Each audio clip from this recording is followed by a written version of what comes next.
Hola, les saluda Cristina Venegas desde el Instituto de Estudios Biológicos Naturistas en Costa Rica y justamente me dirijo a ustedes desde el Laboratorio de Herbolaria del Instituto para compartir este tema que espero sea un aporte interesante que brinde algunos criterios que podamos integrar a nuestra práctica de la naturopatía.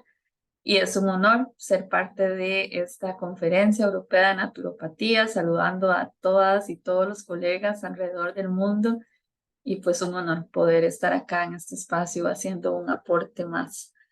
Voy a compartir por acá la presentación.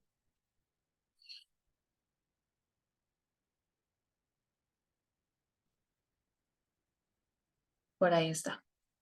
Bueno, y justamente el tema del que vengo a hablar son los criterios técnicos científicos para la validación de las formulaciones herbales aplicadas en la atención naturopática. Y creo que el énfasis que quiero dar y que quiero resaltar es por qué es importante contar con criterios técnicos científicos para validar estas formulaciones dentro de lo que es la práctica naturopática.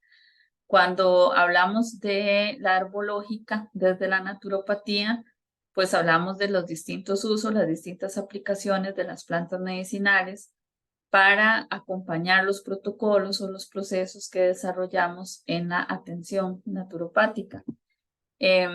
Existen nociones fundamentales que considero desde mi experiencia y desde mi práctica. Uno de los campos de expertise que yo tengo es justamente la investigación y el desarrollo de productos naturales, medicinales y de fitofármacos, y existen algunos criterios técnicos que se pueden aplicar desde las fórmulas básicas como una infusión hasta los preparados que son un poco más complejos.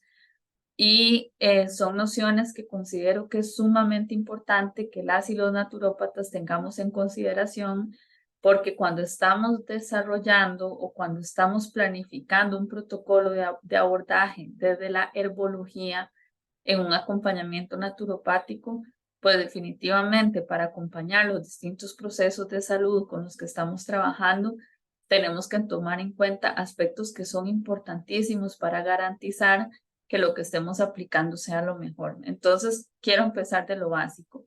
La diferencia o las diferencias fundamentales que tenemos cuando hablamos de un fármaco, cuando hablamos de un medicamento, a cuando estamos hablando de una planta medicinal. Y existen aspectos que son básicos. Cuando estamos hablando de una formulación a nivel industrial, de alto nivel técnico o de alto nivel científico, como lo es un medicamento, ¿verdad? Tenemos condiciones controladas, tenemos condiciones sumamente estandarizadas, y si nos metemos todavía más en la complejidad farmacológica y química de lo que implica un medicamento, pues estamos trabajando con sustancias que están diseñadas de forma específica, con un mecanismo de acción específico, eh, y que pues justamente los procesos de estandarización y de control que se tienen en su desarrollo y en su producción, pues nos permite definir eh, tal vez con mayor fineza o con mayor exactitud las variables que van a incidir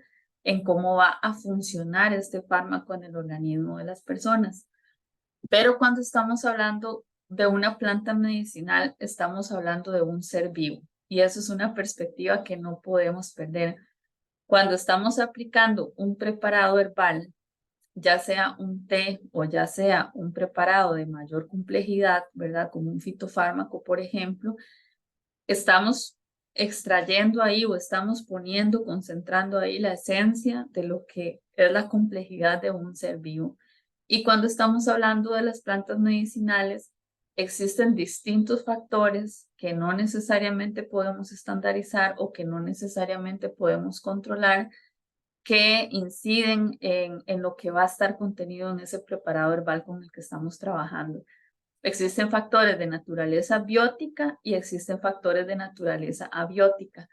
Los factores de naturaleza biótica son los factores que forman parte del entorno, ¿verdad? Y que son factores vivos, que cuando estamos hablando de una planta medicinal es imposible que no exista la interacción, por ejemplo, con plagas, con enfermedades, con virus, bacterias, hongos, ¿verdad? Con distintos microorganismos y organismos más macro con los que tiene interacción una planta medicinal que generan una respuesta de esta planta a condiciones, por ejemplo, de ataque, a condiciones de enfermedad, a condiciones de invasión por una plaga.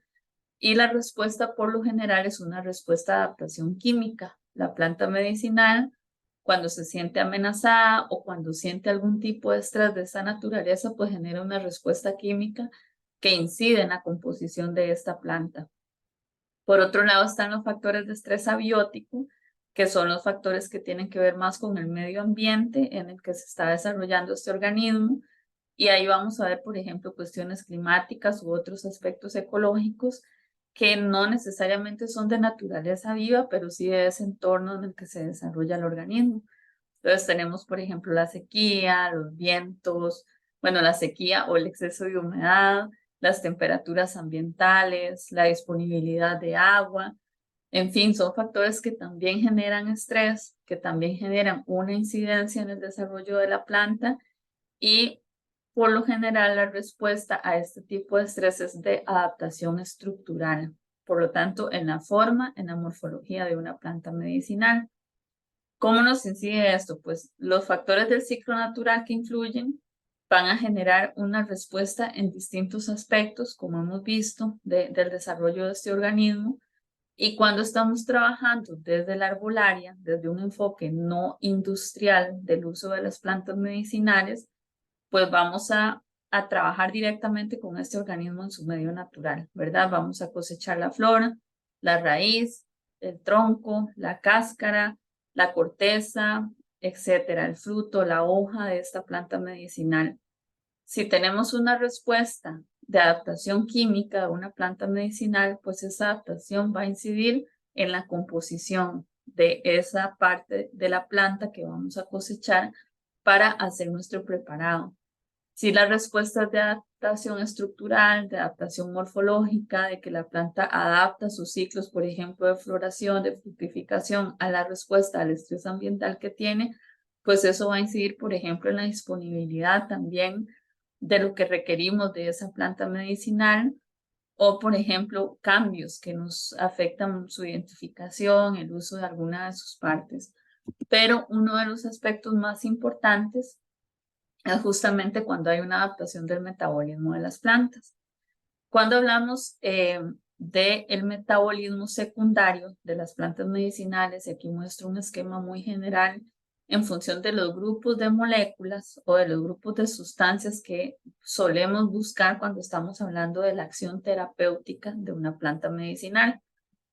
El metabolismo secundario, pues son justamente esas familias de compuestos químicos que le dan las distintas propiedades a las plantas. Entonces tenemos grandes grupos como los alcaloides, como los terpenos, tenemos compuestos como los ácidos fenólicos, los flavonoides, los taninos, y la presencia de estos compuestos pues le dan distintas cualidades a las plantas medicinales.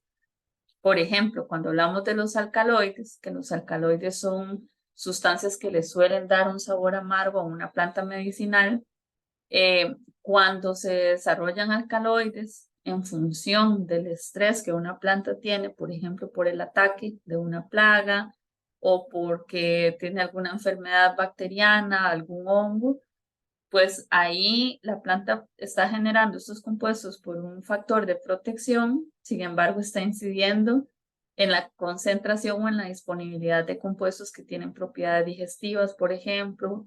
Los grupos de amargos, de los alcaloides amargos, suelen ser aceleradores del metabolismo. Aquí tenemos grupos de compuestos que también ayudan en aspectos de neuromodulación, por ejemplo. Cuando estamos hablando de los ácidos fenólicos, que suelen ser respuesta de las plantas a la supervivencia ante factores de estrés ambiental, para la estimulación del crecimiento, cuando las plantas entran en una fase de reproducción, por ejemplo, cuando las plantas requieren protección contra las bacterias, se suele favorecer este grupo de compuestos y además si existen una cantidad de propiedades medicinales que están asociadas a este grupo, como propiedades antioxidantes, inmunoestimulantes, neuroprotectoras, Y así lo podemos ver con cada uno de los grupos metabólicos, ¿verdad? Por ejemplo, los flavonoides, que existen un gran grupo de sustancias dentro de los flavonoides que generan, por ejemplo, modulación del sistema nervioso, propiedades ansiolíticas, por ejemplo, otras propiedades antioxidantes, inmunomoduladoras. En el caso de los taninos, pues ahí vamos a encontrar sustancias con acción antiinflamatoria, antihemorrágica, antieméticas, analgésicas. Y en los terpenos, que es una de las familias moleculares más grandes en las plantas medicinales, que es donde se encuentran los aceites esenciales, encontramos una variedad de propiedades que también son muy favorables.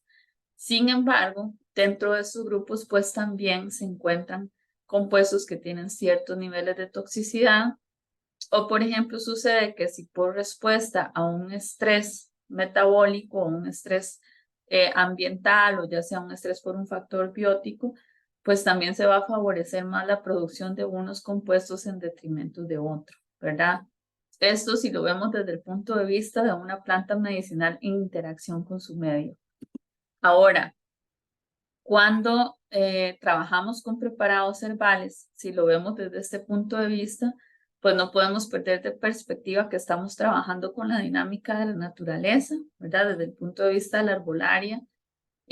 Recordemos que estamos hablando de una manipulación no industrial, ¿verdad? Entonces estamos hablando de las plantas desarrollándose en su medio lo más natural posible, ojalá.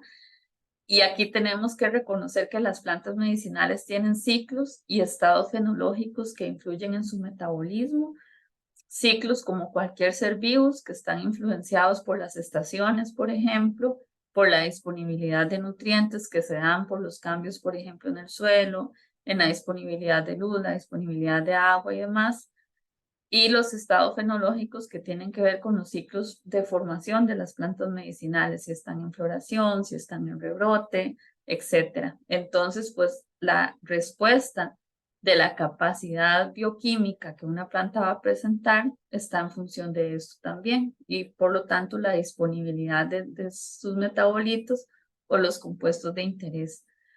Ahora, existen aspectos relacionados a la ecología que influyen en la adaptación de las plantas al entorno y que por supuesto van a incidir en su composición química, ¿verdad? Y eso es algo de lo que veníamos hablando anteriormente. Para esto es importante reconocer las interacciones que las plantas establecen con su medio y cómo eso incide en su desarrollo. Y esto es algo que es muy importante tener en cuenta en la arbolaria, porque muchas veces se cree que con solo la disponibilidad de una planta medicinal y su capacidad de crecimiento, por ejemplo, en una zona geográfica, ya podemos contar con que esa planta nos puede dar las propiedades que buscamos. Y aquí traigo 3 ejemplos que son de mi país, ¿verdad? Ejemplos de Costa Rica, de plantas medicinales que han sido introducidas teniendo una gran expectativa por el potencial medicinal que tienen, pero que sin embargo son especies que bueno, se introducen. Muchas especies llegan a generar una adaptación y llegan como decimos aquí, a tropicalizarse, perdón, y que su capacidad adaptativa es muy buena y pueden desarrollarse, ¿verdad? Tal cual ecológicamente y desde el punto de vista de su quimiotipo, pero algunas no. Entonces, por ejemplo, con la Cichotria ipecacuana, sucedió que se estableció un proyecto enorme de plantación, acá se le llama raicilla, con muchísimas expectativas del potencial medicinal de esta planta, pero resulta que quimiotípicamente el desarrollo de ella aquí no fue el mismo, no fue el que se esperaba. La planta creció, desarrolló la raíz, que era la parte sobre la que se tenía mayor interés, pero no se logró explotar esa cualidad medicinal que la planta tenía porque su desarrollo acá no favoreció esa vía metabólica para el compuesto específico que se estaba buscando.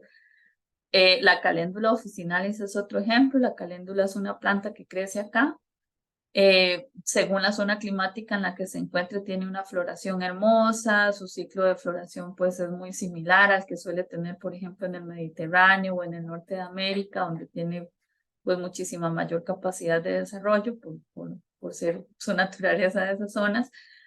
Sin embargo, acá no se favorece tanto según las condiciones en las que crezca su metabolismo para los compuestos que tienen acción venotónica, antiinflamatoria, analgésica, que son las funciones que se suelen buscar, ¿verdad? Dentro de las propiedades de la caléndula. Entonces, si yo tengo, por ejemplo, acá en el instituto, flores hermosísimas de caléndula y hago un extracto y confío o encapsulo la caléndula y confío en que dándole a las personas este extracto, dando estas cápsulas o desarrollando una crema, estoy dando las propiedades que quisiera o que estoy pretendiendo con mi protocolo de acompañamiento, pues no necesariamente está sucediendo, así tenga flores hermosas de caléndula. Y eso es una consideración que muy pocas veces se tiene en los profesionales en naturopatía u otros terapeutas que practican la herbolaria. Entonces, esto es algo para tener en cuenta. Y por otro lado, tenemos el Plantago major, que esta es una de las especies que se favoreció muchísimo su desarrollo, su adaptación quimiotípica a ser introducida, al generar un proceso de ambientación. Y es una planta que tiene propiedades maravillosas, que se ha visto que ya ha naturalizado un quimiotipo específico y que se considera una planta que ha sido naturalizada, ¿verdad? Entonces, es una planta a la que sabemos que si se favorecen las condiciones de suelo y las condiciones climatológicas para su especie, pues va a desarrollar todo su potencial medicinal, por ejemplo, en Costa Rica, siendo una planta introducida desde Europa. Entonces, estos son aspectos que es importante tener en cuenta.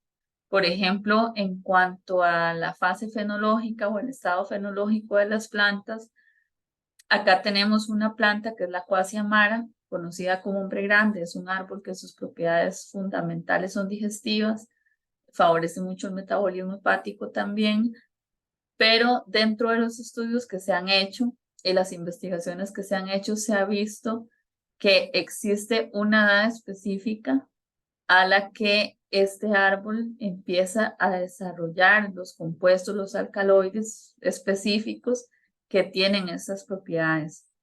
Y que si, por ejemplo, se cosecha el árbol más joven, podrían encontrarse, podrían medirse, por ejemplo, en un laboratorio, pero no están en su máximo apogeo, por decirlo así, entonces no existe un aprovechamiento óptimo, ¿verdad? Y que a la vez, si pretendemos con un fin terapéutico desarrollar, por decirlo así, un extracto, una tintura de este árbol, pero se cosecha en la época que no es la apropiada, que no es la más óptima, pues no vamos a tener las propiedades que pretendemos y la dosificación se va a hacer en función de información que no está correcta. Entonces, bueno, aquí viene un aspecto importantísimo.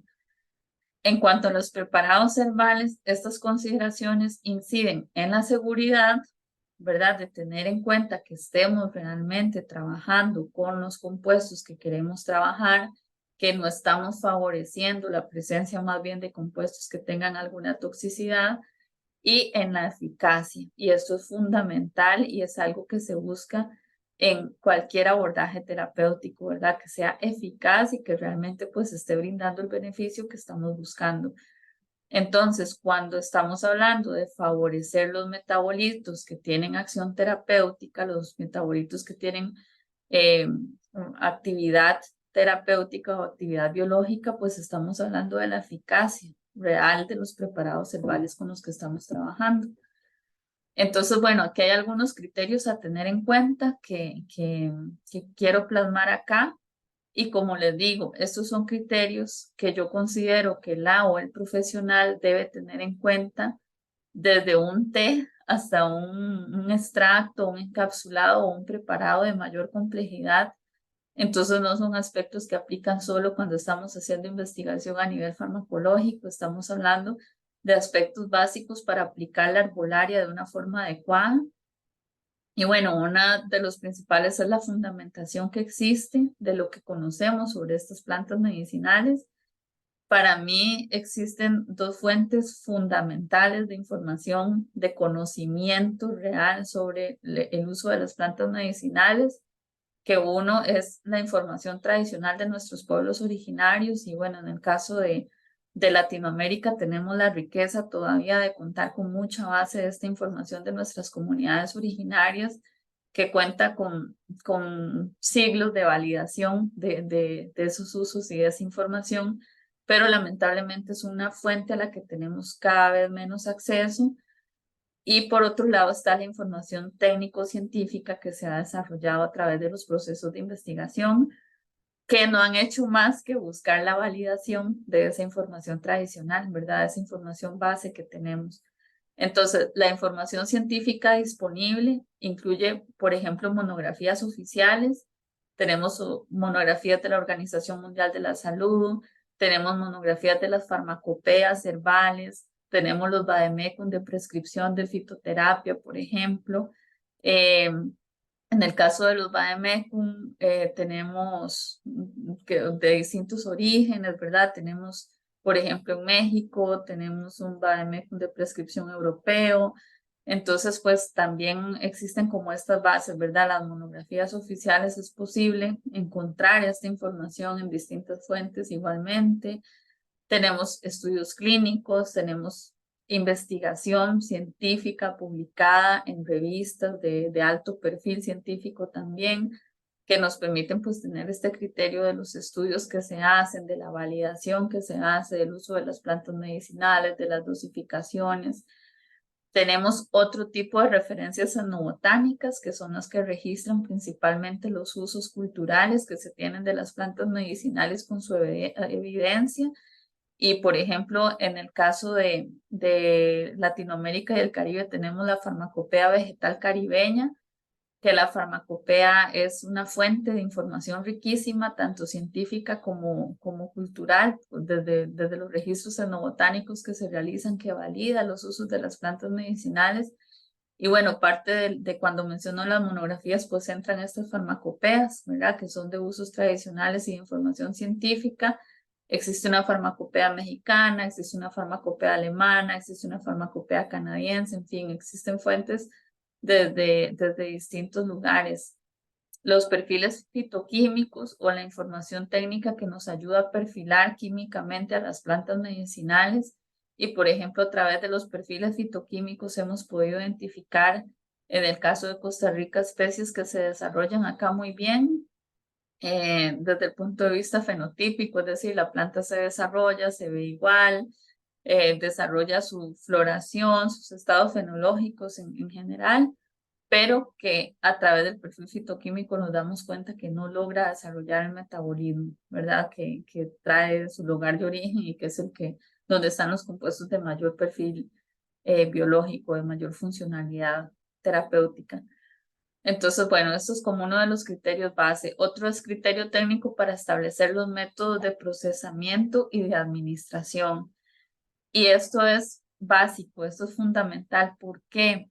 Porque cuando conocemos cuáles son los compuestos que queremos favorecer en nuestro preparado herbal, podemos saber cuál es el mejor método para procesar esa planta medicinal. Si es el consumo directo de la planta seca, si es un extracto acuoso, si lo que tenemos que hacer es un extracto hidroalcohólico porque queremos extraer compuestos que se favorecen más con la presencia de etanol, por ejemplo.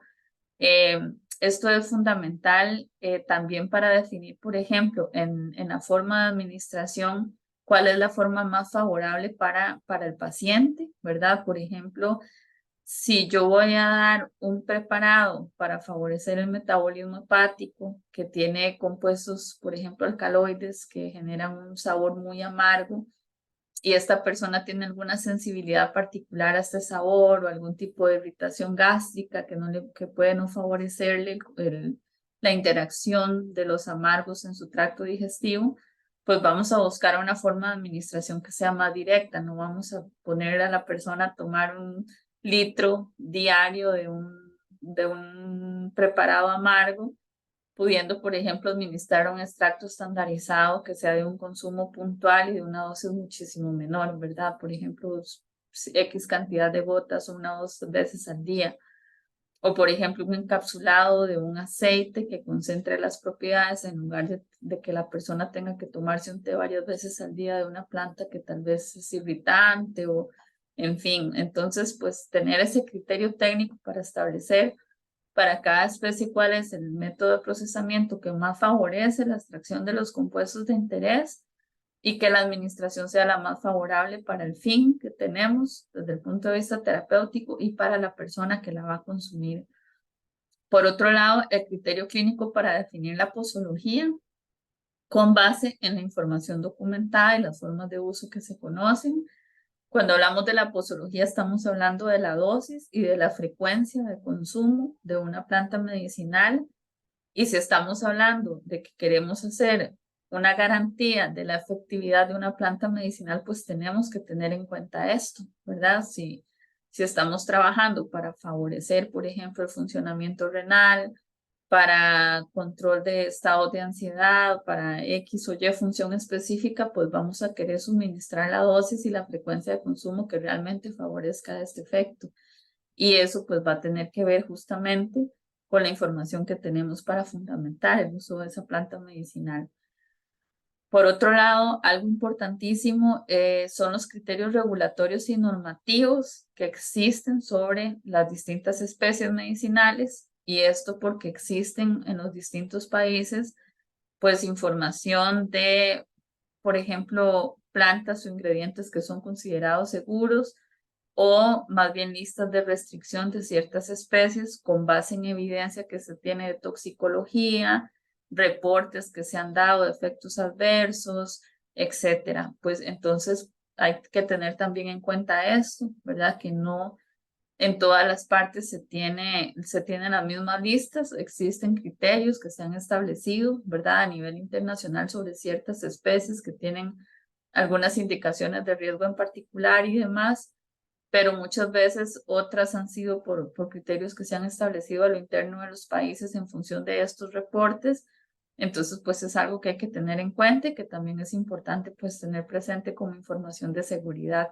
Y ahí vamos al último punto, que son justamente los aspectos de seguridad en relación a la especie medicinal con la que vamos a trabajar. En cuanto a las precauciones, ¿verdad? Que se deben tener con esta planta, existe documentación, por ejemplo, de toxicidad, de restricciones, de interacciones, ¿verdad? Las interacciones es algo muy importante y que no siempre desde la arbolaria se conocen y que existe muchas veces el mito desde las y los practicantes de la medicina natural de que por ser algo natural es algo inocuo, y eso no es así. Y quienes hemos estudiado naturopatía de un ámbito más profesional y particularmente especializándonos en herbolaria y fitoterapia, sabemos que no es así, que no necesariamente por ser natural, por ser una planta medicinal, ya garantiza que sea algo inocuo, ¿verdad? Y que existen interacciones con medicamentos que deben ser consideradas cuando el protocolo que estamos desarrollando desde el enfoque naturopático lo que está buscando es complementar y apoyar o trabajar paralelamente a un tratamiento, por ejemplo, convencional que pueda estar llevando a alguien, que es una realidad con la que nos topamos muchísimo en la práctica, ¿verdad? Entonces, pues eso para mí resulta uno de los criterios más responsables y más importantes que debemos tener en cuenta cuando diseñamos los preparados herbales desde el abordaje naturopático. Entonces, bueno, con base en esto, vamos a definir algunos aspectos específicos que, como estoy repitiendo desde el principio, tienen que tenerse en cuenta, ya sea para un té, ya sea para un extracto, para un aceite esencial, para una tintura, para un compuesto más especializado que estemos preparando. Y es que tenemos que ser capaces de definir la dosificación de una planta, y porque desde esta perspectiva, desde la que estamos hablando acá, ¿verdad? De naturópatas que estamos practicando la naturopatía, que estamos acompañando desde nuestro abordaje procesos de salud, pues vamos a buscar que sea efectivo lo que estamos haciendo y tenemos que ser capaces de definir una dosis. Ahora, otra cosa es cuando estamos trabajando, por ejemplo, desde un enfoque de salud preventiva, cuando estamos trabajando desde el enfoque del autocuidado, pues ahí de repente los test suelen ser las infusiones como una de las formas de consumo más seguras y más comunes, que tomamos plantas que nos ayudan a estar bien, a mejorar el funcionamiento general de nuestro organismo, a mantener nuestro sistema inmune bien, ¿verdad? Plantas que son tónicas para los distintos sistemas del cuerpo, pero cuando estamos hablando de un acompañamiento a procesos de salud, pues la dosificación es algo fundamental, ¿verdad? Y esa dosificación tiene que ser fundamentada, tiene que ser estudiada, tiene que ser diseñada y según el caso personalizada definitivamente.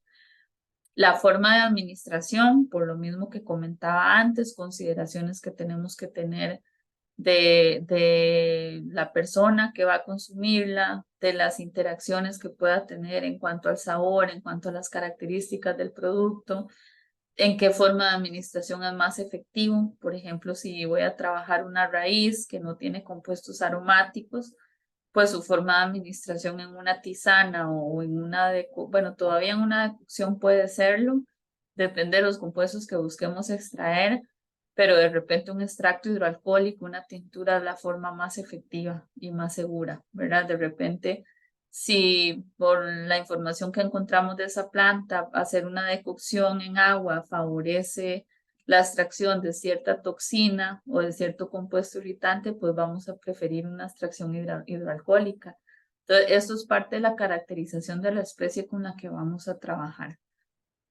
Por otro lado, podríamos estar generando una tintura o un extracto hidroalcohólico de una planta que al poner alcohol en el medio estamos favoreciendo algún compuesto que tiene algún tipo de toxicidad o de contraindicación y que era más seguro hacerlo de forma acuosa, por ejemplo. Los métodos de preparación van a depender de esto, van a depender de qué forma es más efectivo y más seguro administrarlo y de la dosis que tenemos que dar, ¿verdad? Si ocupamos, por ejemplo, un consumo de cierta dosificación de un compuesto, que no vamos a favorecer, por ejemplo, haciendo una decocción, porque la persona tendría que tomarse grandes cantidades de esa decocción en el día y no resulta realista, ni viable, ni factible para la rutina de la persona. De repente, un extracto estandarizado altamente concentrado es más efectivo para que se tomen dosis específicas en momentos puntuales del día. Los preparados homeopáticos, por ejemplo, los aceites esenciales en distintos usos, ¿verdad? Si estamos hablando de una aplicación tópica, por ejemplo, los encapsulados, es decir, el método de preparación va a depender de lo que estamos buscando y en su dosis. La composición de los preparados pues va ligado, ¿verdad? A no solamente el método de preparación, sino en qué medio hacemos esa extracción, qué compuestos queremos favorecer, en qué medio se favorece la extracción de esos compuestos, qué compuestos queremos evitar y en qué medio se favorece o se evita la extracción de esos compuestos. Agentes estabilizantes que sea necesario usar en función del consumo, ¿verdad? Cuando aplique u otros. Por supuesto, las precauciones y contraindicaciones que hay que tener en cuenta con las plantas medicinales porque hay que tenerlas en cuenta. Existen algunas especies que son muy nobles, que vamos a ver que no existen reportes de contraindicaciones, de efectos adversos, pero es algo que siempre tenemos que considerar, que siempre tenemos que estudiar y que es responsable que tengamos presente para cuando hacemos este tipo de abordaje. Las contraindicaciones pues existen en función ya sea de información clínica que se genera o de este tipo de reportes de los que hablaba antes y por lo tanto pues son precauciones que es necesario documentar. Y las interacciones pues es fundamental, ¿verdad? Las interacciones es un tema un poco más delicado porque no siempre existe una base de conocimiento, por ejemplo, farmacológico sobre tratamientos convencionales, sobre medicamentos que el paciente podría estar poniendo a interactuar con el abordaje herbal que se está haciendo desde el arbolario o desde la fitoterapia. Entonces, pues es algo que ahí es importante que con responsabilidad valoremos hasta dónde llega nuestra capacidad de tener este criterio, porque hay un caso que a mí me marcó muchísimo que fue el caso de una persona, una señora, una adulta que vino a consulta. Ella tenía un problema de salud crónica y estaba estaba consumiendo un fármaco para acompañar su proceso de salud, para la regulación de su sistema inmunitario.